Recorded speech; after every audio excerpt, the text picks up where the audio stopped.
Hello, beautiful people. Welcome back to our channel. Ever since the president has demanded that there should be reactivation of grazing reserves in 25 states, it has generated a lot of reactions. Of course, Governor Ortom have decided to take a step further over this matter.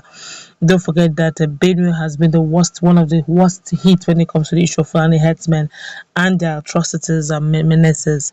And of course, Rena Onkri, the former media person to of ex-president Goodluck Ebele Jonathan, has this to tell the southern leaders to do immediately over the same grazing reserve. But before going to the newspaper to combine all this news into one, like and subscribe to our channel by clicking on the red subscribe button beside it. You see a bell notification icon. Please go ahead, click on it to get notified as soon as we update our channel on YouTube. Alright, let's start with what Governor Ortom is doing right now. Following President Muhammadu Buhari's directive on reactivating grazing reserves in 25 states, the governor of Benue State, Samuel Ortom, has said that the people of the state would resist any attempt to establish such reserves in the area.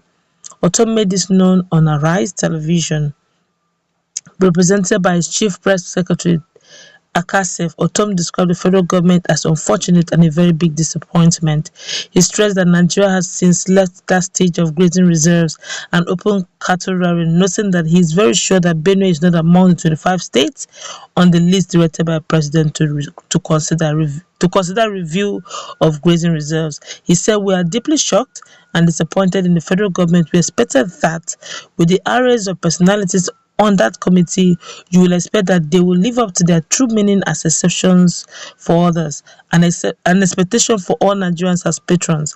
They should have advised Mr. President that cattle routes or reserves, as the case may be, are no longer possible, and that the entire country, in truly some states, like his home state, Katsina, has come to agree that grazing reserves or cattle routes no longer visible. And Nigeria has left that stage and it is into a stage of ranching now. For us in Benue, we have since left in 2017 the idea of open grazing. And we want to believe that Benue State is not among 25 states, because if they make the mistake of including it, no one will come to the state to map any land for cattle rearing or grazing reserve. He reiterated further that what Benue State has is ranching for people of the state, saying there is no way anybody can come to Benue for mapping of lands, as there is no way can such take place in that place. He said it's unthinkable that the same Benue people trooped out to canvass for votes for President Muhammadu Buhari in 2015 and 2019, yet he can treat them in such manner. He asked why the presidency has been so fixated on open grazing and cattle routes. According to him, we don't have lands for grazing reserves. We have lands for ranching for Benue people who owns livestock and operate ranching according to the open grazing prohibition and ranching establishment laws of Benue State in 2017. We wish to let the federal government know that if they make an error of including Benue in the list of states where mapped for open grazing or cattle rearing, Benue State will resist it. How will I know when the federal government has chosen not to disclose the names of the states? We are always speculating. That is why I ask that if Benue is included in that list, then they should know they are whipping a dead horse. It will not take place. Grazing reserve will not take place in Benue State. We will resist it. The people will rise against it because they have unanimously given their plans to Governor Samuel Ortom to implement, and of course the ban on open grazing. By the way, why is the presidency considering open grazing? Is grazing reserve the only project they have for Nigeria? Is that the only thing they can do for this country? Mr. President was elected popularly in 2015 and 2019 by the same Nigerians who are in IDP camps in Benue. Thousands of these people are suffering in the camps. He has not done anything to alleviate the suffering of the people. All that we hear every day is that Mr. President has directed that grazing reserves should be established in all the states. Was this man elected to impose policies on Nigerians? This is democracy, for God's sake. For goodness sake, he noted. Blowing hot, I must say. And of course, Reno have this to say to the southern governors. According to Reno Onkri, he has this advice. I urge every governor in southern Nigeria to resist today's order by General Buhari for a review of 368 grazing reserves in 25 states. Buhari has no power to do that under Nigerian law, and his herdsmen kinsmen have not yet seceded succeeded in making Nigeria a Taliban state. Any southern governor foolish enough to accept grazing reserves should look at southern Kaduna. Look also at Edo, where they are sacrilegiously trying to install a sultan. There is enough land in Sambisa forest. If herdsmen want to graze, then Buhari should give them land there for them to graze. And southern governors should start arming their state police in exactly the same way Kano has armed Hizbe. Whatever law allows Kano to have Hizbe should also allow southern states to have their own version. Table shaker.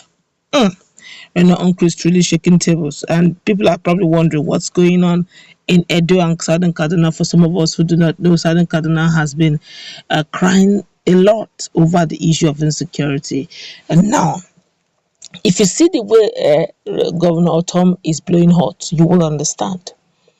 If you can still recall in the past, some years back, Governor Ortom cried as he saw his people brought down in their numbers. IDP camps are in Benue, IDP camps are in Benue, IDP camps are almost in every state of the country right now. Some of them caused by Boko Haram, some majorly by Fulani herdsmen. Nothing is being done. We keep hearing that they're working on it. Personally, I've not seen any Fulani herdsman being caught, prosecuted, and jailed. I've not seen any. And I also noticed that southern governors had actually come together some weeks back, insisting that there will be no open grazing. In fact, I think they gave 5th of September as the deadline to open grazing in the southern part of Nigeria. But in the same vein, the president himself had formed a committee and said in the 25 states, no one knows what to do, where the 25 states are. And don't forget that you have 36. And now he's saying 25 states. So just like Governor Tom said, he said they don't know if Benue is involved, but if Benue is involved, they resist it. So they should just not even bother to put Benue because the people themselves are not willing. So they have ranching for their people who are into cattle rearing and they don't want trouble because of the menaces caused for a long while by Fulani herdsmen. And look at now, they're trying to install sultans in some of these states. By the time they have grazing routes, the communities will now start coming in those places. Their people, their family members, and their kinsmen will start coming and living in those routes. Before you know it, they become a community, a people. Before you know it, they'll have their sultan. Before you know it, they will begin to say in 1674, their forefather was the original landowner. These are the things that a lot of southern leaders are, uncomfortable with.